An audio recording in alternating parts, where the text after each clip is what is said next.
Hi, and welcome to the Waxman Show. Today, we're going to be talking to you about money problems, how we see money, how most people view money, and how it can help you for your financial outlook on money. Money.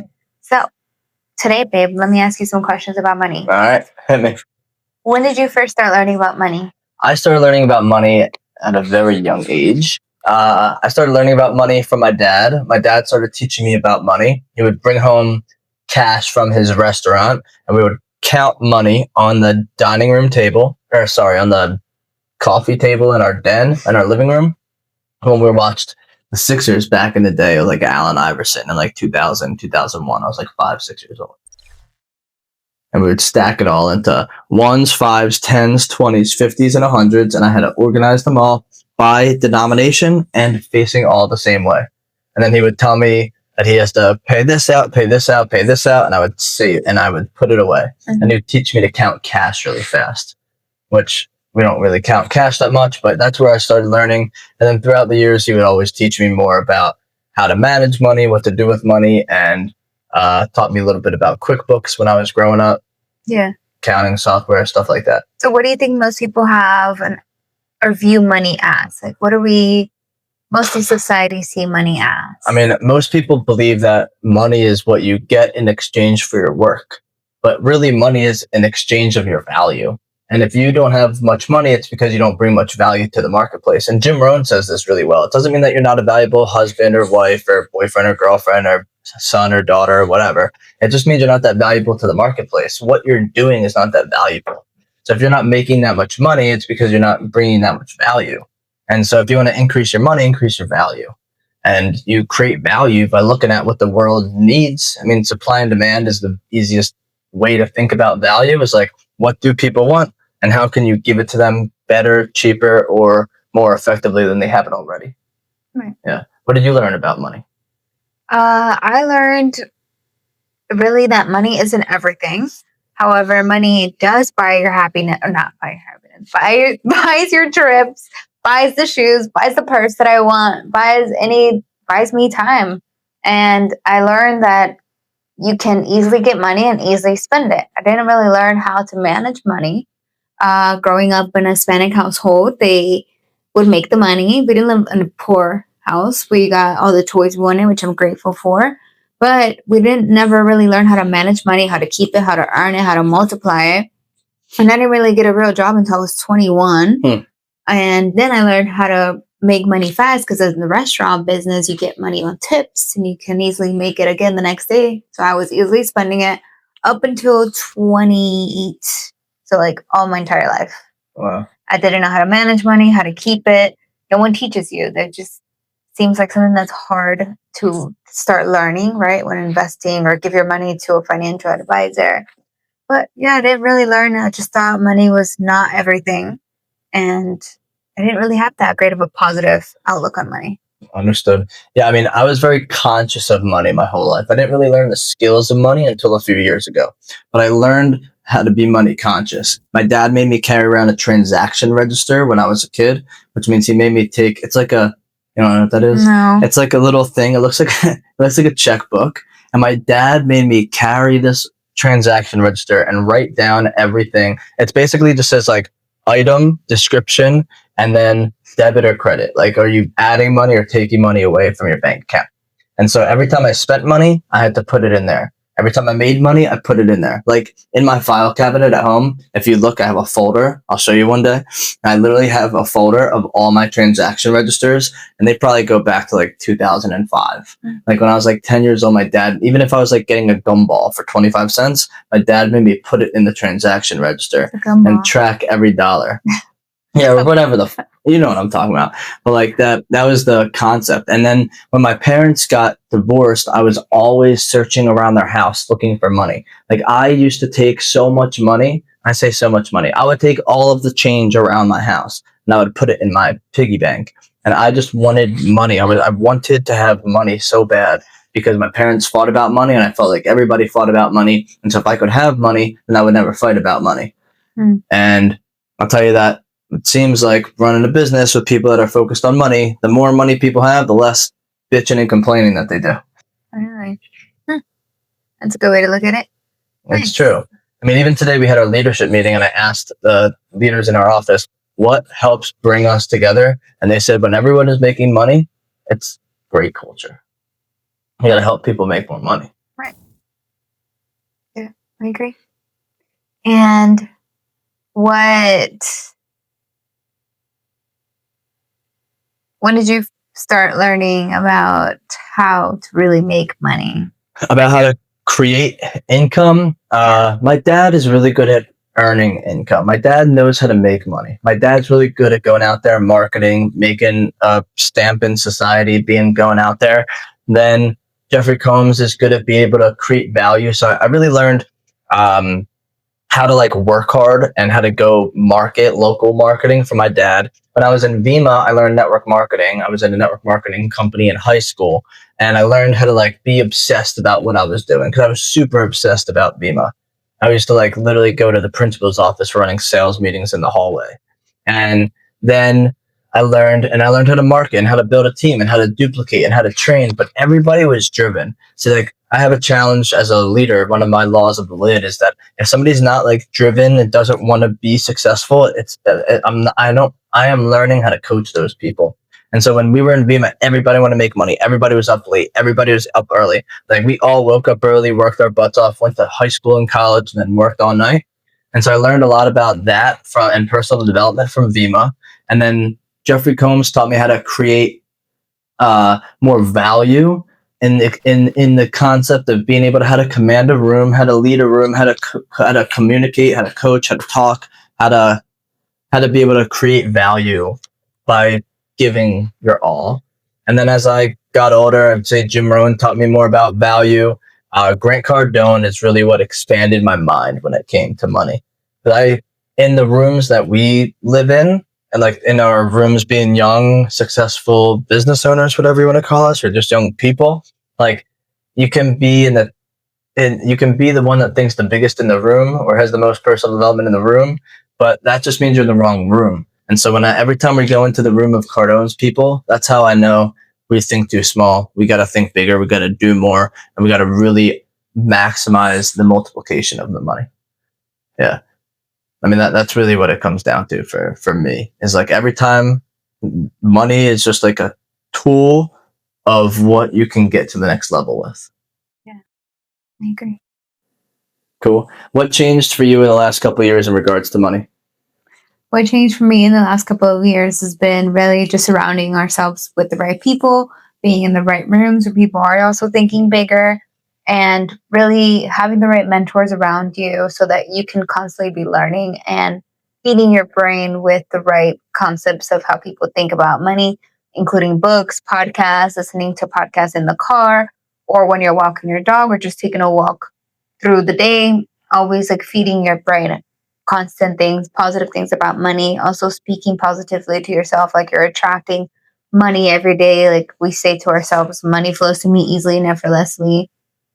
Speaking positively that way.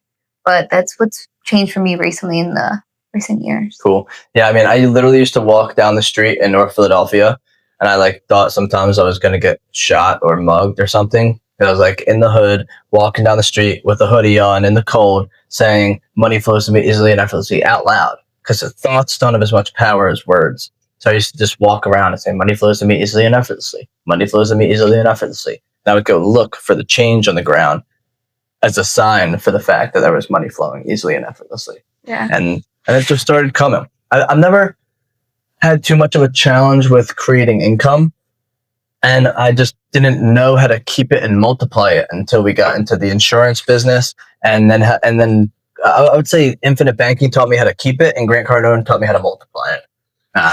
Before that, I didn't know how to do the things besides keep it, like savings, but I never believed in savings. So I just never had any savings. And I'm so committed, like to investing in ourselves, that I never spent the time to like, I don't want to save any money. I just keep spending it, but I don't spend it on stupid shit. I just spend it on things that'll grow me. Yeah. And what about for those who don't know how to create the value or how to make the income? What would you say? Find a problem that rich people have and solve it. go stop think bigger about what's possible when it comes down to what you can create in the world. So many people focus on how they can just make a quick buck. You got to think further than that. You have to think bigger than that and think in a way of being able to create more value in society. And there's only really three things that you can do to do that. One is to increase the number of people that come into your business. Two is to increase the dollars that those people are spending. And three is to get those people to come back more often. And so if you can work on those three things, Tony Robbins taught me that originally when I was like 18 years old, is increase the number of customers, increase the dollars of each customer, and increase the frequency of each customer. And so if you have a business, you need to have one of the three happening consistently. So you want to always be increasing the number of people, dollars per person, and how often they come in. Now, depending on the product, like if you're a real estate agent or an insurance agent, you might not have people coming in as often. Whereas if you own a restaurant, how can you get the person that comes in once a month to come in twice a month? How can you get the person to come in twice a month to come in once a week? And then how do you get the person that comes in once a week to come in every day? Like there were some people at Lee's Hoagie House that came in every single day and ate the same thing every single day. Like how can you get more of those people? And so that's what you want to get bored with that food. I mean, maybe they'd switch it up every once in a while, or like they'd take a little break. But like there were people that ate that every single day, and so, yeah, the regulars. Yeah, it's the same thing as somebody that comes to the bar every day after work, right? But like those are the people that you in the business. You want to figure out how you can create that. So if you don't have if you're not adding any value, the first thing is to just take responsibility for it. I would honestly, I would do the 4 A's that we just learned with yourself. I would acknowledge that there's a problem, that you have a money problem. I would accept that you're the problem, because if you don't think that you're the problem, then that's exactly why you are the problem. There's nobody else to blame. It's not your boss. It's not your job. It's not your industry. It's not the government. It's not your college. It's not your parents. Like the only reason you're not good at making money is because you haven't committed to the understanding of it. The third thing would be to start learning how to create more value around what you do. I love we have in our industry, being in insurance, you got to get licensed, but we have multiple people studying for their license. And I'm encouraging our marketing team and our assistant and people to go get their license, because then they can go out there and sell too. Everyone in your organization should be able to sell. So if you want to create more money, being the marketing manager, then go spend some money to go learn the skills so you can increase the value to create the company more money.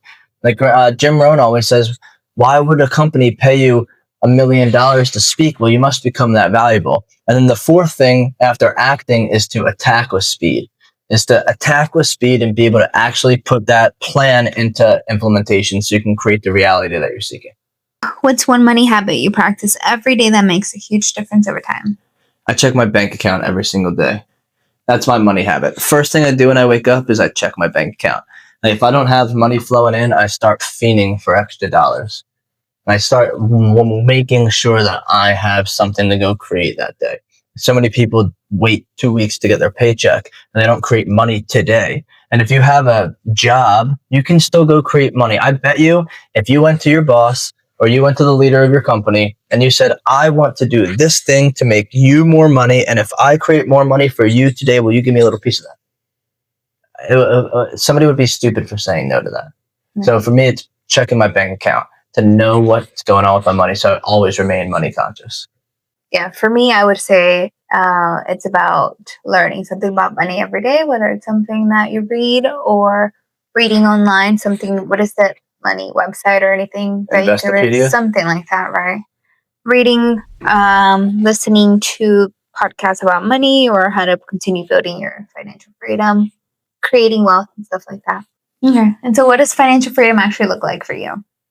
Financial freedom,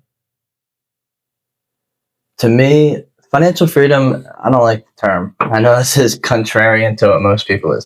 I'm very anti-financial freedom. I believe that freedom comes from the ability to create money and to create power in society. And so, yeah, financial freedom really would be being able to do what you want when you want to do it, but it's contrary to my inner core values, because I don't, what I want to do for financial freedom, I just want to lay on the balcony and read a book and go lay at the pool. That's what most people would answer, like being able to travel and do all this shit. I love working my butt off. So financial freedom to me means being able to work my butt off, run a successful multi-billion-dollar company, provide a livelihood for all the people in the company, be able to build with the team, be able to give the people on the team the lifestyle that they want so that they can achieve their personal, professional, financial goals.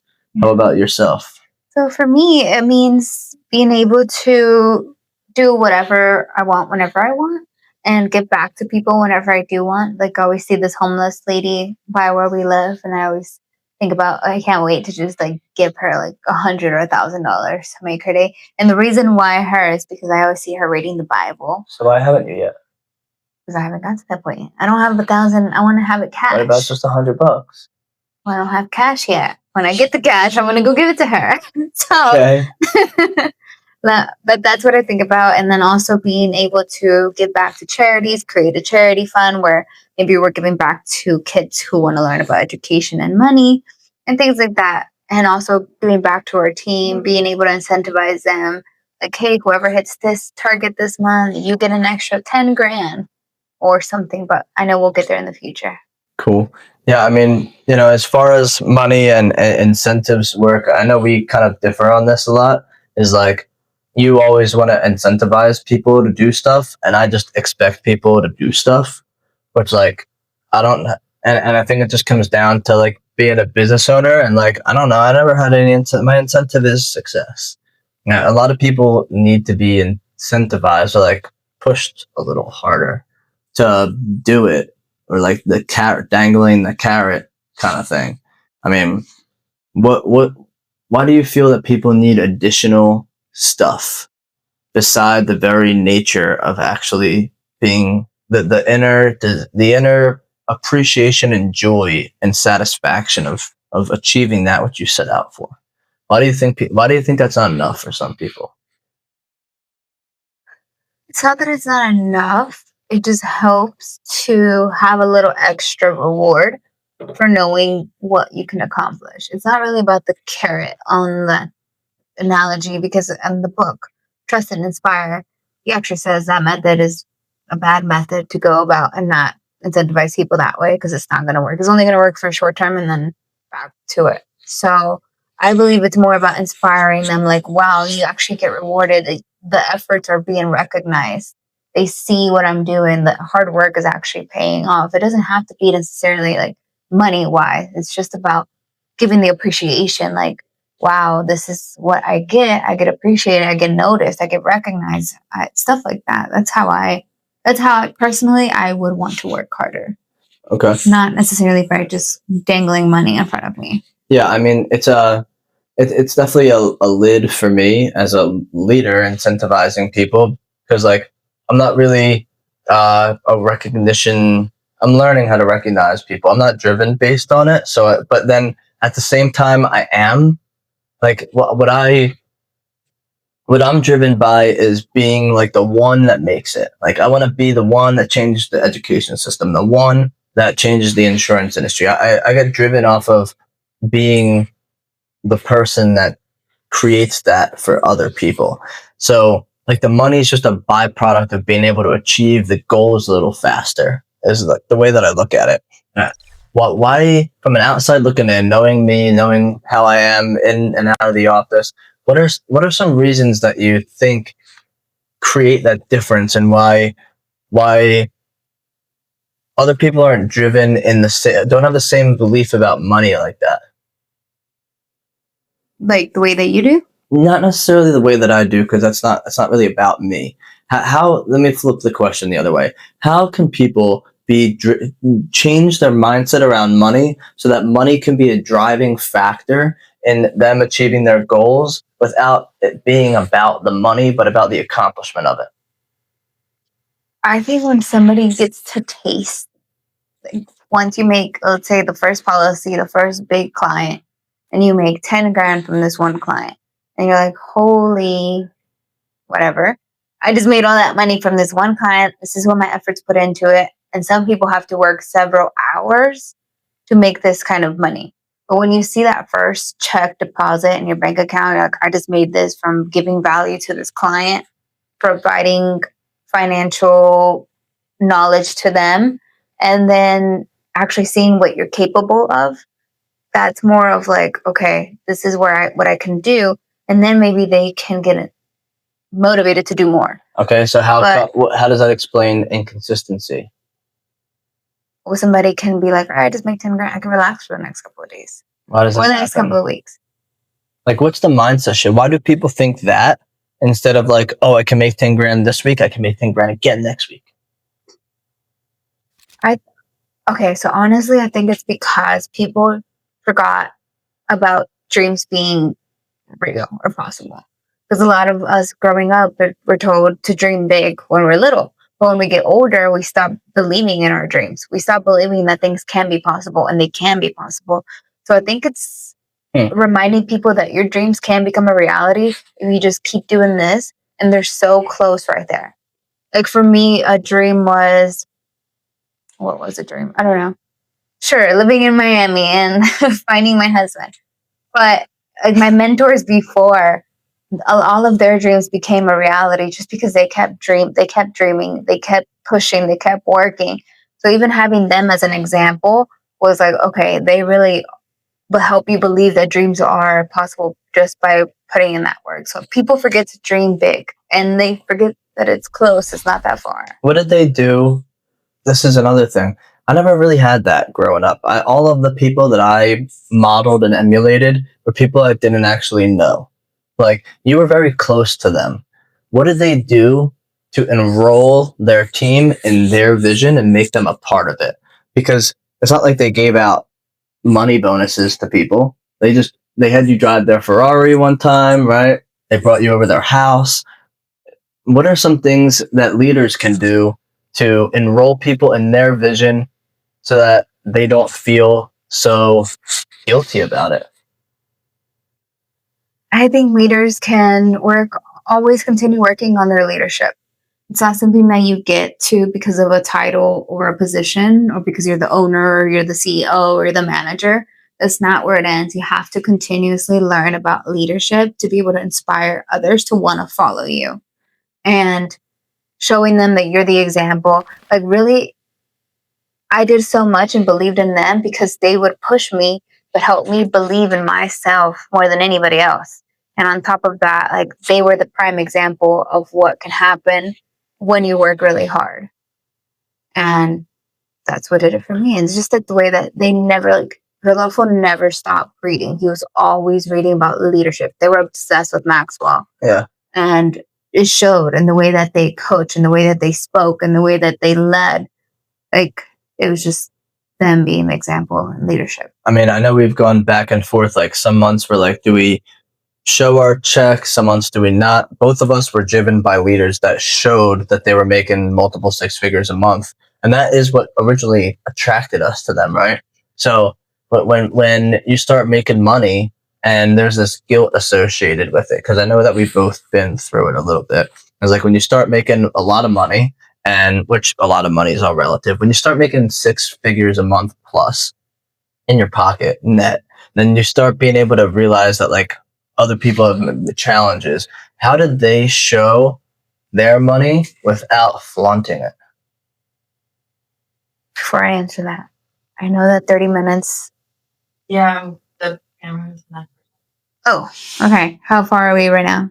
Right now you're at 27 minutes. All right, cool. Okay. Last question. Last question. What was the question? How do they show their money without flaunting it? Okay. So they honestly didn't want to show the money. The way that I saw it, well, honestly, anybody can see it on the platform that they had, right? You can see it didn't show the actual money Cash in flow. pocket, but It it is. showed Their cash flow. like the points, the annual premium. But we could never see exactly money in pocket. But one day he had his phone out and he was like, and we all looked at it and we're like, can we just look at it? And he said, all right, I don't like to show it either. They didn't like to show it. But you can see by the points, annual premium that was paid out on the platform. And that's how they would show. But again, they also use that to drive us because they see they were number one. They were always competing. They were always looking at the numbers. And they also showed us how to do the same thing. Cool. So if people are out there right now and they're figuring out, they have this relationship with money that's challenging for them.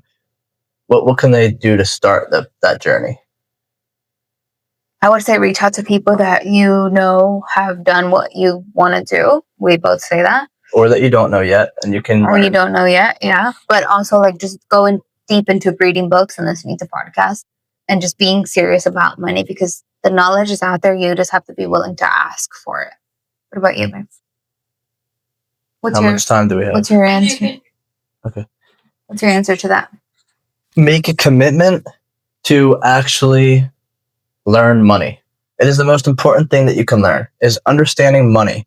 It's like playing football and not knowing the rules. You got to learn the rules of money. You got to understand how money works. You got to read all these books. And a lot of people are like, whoa, that's a fat book. If this book made you $1 million, why would you not read it? I don't care that it's fat. Do you have any tricks for somebody? Because even me looking at that, I'm like, whoa. But do you have any tips or tricks about how to read a book like this? Yeah. Pretend that this book is going to make you $1 million and ask yourself if you would read it, that you were going to make $1 million from it. Okay. That's my trick. My trick is to know that what's in there is gold and that I'm looking for the one thing that's going to change my life. Every single one of these books has given me at least one thing that's made me $1 million. How do you remember what you read? How do I remember? I have the best memory of anybody you'll ever meet. What if somebody doesn't have great memory? Do you write it down? Anything, like everything you read, you highlight? After I finish a book, I typically take the notes from what I highlighted, not all of them, but just things I want to implement. But a trick, not a trick, a strategy, tip is to take all the things that you've highlighted, write them all down on a piece of paper. I like to write them? Well, like type them okay. or whatever you want to do. That would take a long time. It doesn't That matter. would hurt my hand. Write them or do that. And then take all the top 10, narrow it down to the top 10 things you want to implement. And then take the top 10, narrow it down to the top 3. And then narrow the top 3 to the top 1 and act on that one thing right now. That's what I do. Nice. I pick at least 1 to 3 things that you can actually implement right now to improve what you're doing. But you got to read books like that you're passionate about. If you pick up a book and you're not interested in it, put it down. I'm only if I'm not into like I wouldn't even pick it up in the first place if I'm not interested in it. And if you're not interested in money, like convince yourself that you should be. I don't know. Like it's if you don't want to read a book called The Intelligent Investor that teaches you everything about investing from Warren Buffett's mentor, then you probably really don't care about money that much, which means you have to redefine your relationship when it comes to money. Because really money is all that you need to understand. Money, sales, and marketing is the only things to understand. And everything else is just a byproduct of it. I'm not a big proponent of do what you're passionate about. Do what you're great at and go create value in the area in which you are. And all of those involve marketing, sales, and money. Yeah. Great advice. And before we end it, do you recommend any books about money? Yes, all of these books. Tony Robbins' book, Money, is a great book on money. The Creature from Jekyll Island is a great book on money about the Federal Reserve System. The Changing World Order is the best book on macroeconomics that I've ever read. Becoming Your Own Banker and What Would the Rockefellers Do teach you the most about generational wealth. How to Lower Your Taxes is kind of a boring book, but can teach you a couple things about how to lower your taxes. If your accountant doesn't know about how to do any of these things, you need a new accountant. Rich Dad Prophecy is a little bit outdated. The Intelligent Investor is good for investing, but it also was written in like the 20s probably. When was this book written? This book was probably written in the 20s, 30s, 1984 actually. But yeah. Okay. Well, with that, thank you for watching The Latson Show, and I hope you enjoyed, or we hope you enjoyed this show. And stay tuned for more content about money, infinite banking, life, marriage, and how to run a business. Go make more money. And go make more money.